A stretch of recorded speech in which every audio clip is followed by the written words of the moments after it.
Welcome to this week's Preps Preview alongside Alex McNamee. I'm Aren Dow.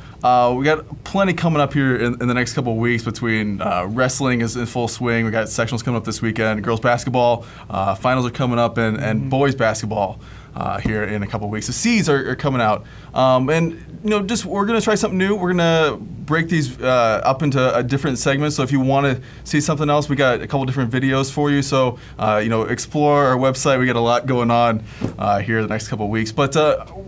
Really want to talk about the St. Teresa Regional. We have seeds. We're taping this on a Wednesday, so seeds are coming out tomorrow, and should be very interesting to see how this lines up, because with this 5-team regional, I think St. T, Warrensburg are that 1-2, but it's interesting to see how those other three are going to match up, because who's going to play that 2 seed, who's going to get that, and who's going to get the bye. So I'm just curious, what do you have as your 5 for the St. T regional? Well, the 5th seed would probably be Cerro Gordo. Right. Yeah, I think so. Coming up the back, and Sullivan and Meridian kind of coming up after that. Right. But those last 3. There's such a big difference between the first 2 with St. Teresa and St. Teresa and Warrensburg, and then Sullivan, Meridian, and Cerro Gordo. Cerro Gordo can get hot and can beat teams. Meridian is up and down, and they can play as good as a 3 seed or as bad as a 5 seed. And Sullivan is that team that's kind of been consistently doing what they do all year, and has been hoping to challenge those top couple teams whenever they get a chance, but hasn't been able to. And so right now, I think with those 3 teams, you have Sullivan at number 3.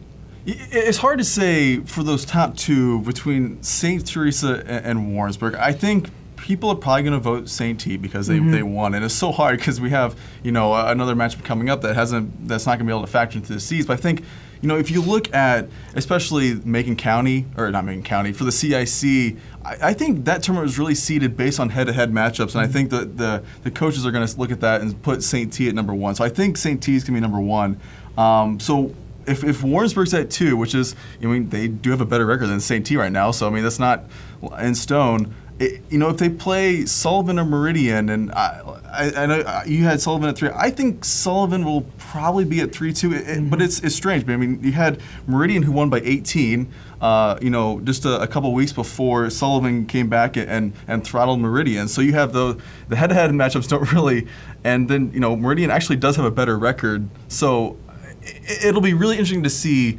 who was going to take that 2 seed and give that 2 seed kind of a tough run, because we've seen Meridian do that against Warrensburg really early in the season. I think Sullivan is a decent matchup to go against Warrensburg, because they do have some size that they can kind of to bully inside a little bit.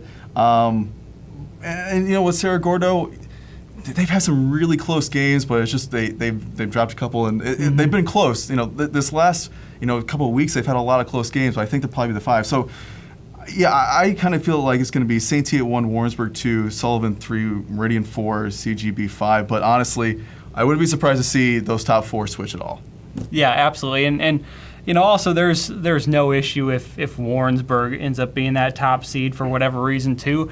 It's so interesting now that we're getting into the postseason. You had Warrensburg was so hot early in the year and have kind of cooled off, especially with that loss to St. Teresa. And now St. Teresa seems like the team that's like, you have all the confidence in the world with them, and the way Christian Williams is playing, and the way that supporting cast plays around him now. All of a sudden, they're back to what you thought they would be too. So it'll be really interesting to see where they end up in line and who can challenge who in those games. Yeah.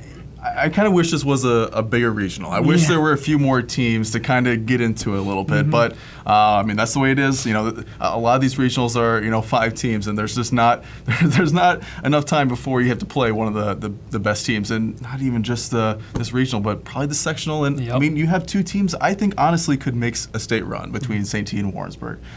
So we got seeds coming out. Be sure IHSA will have all those seeds up tomorrow, and we'll get that information to you as well.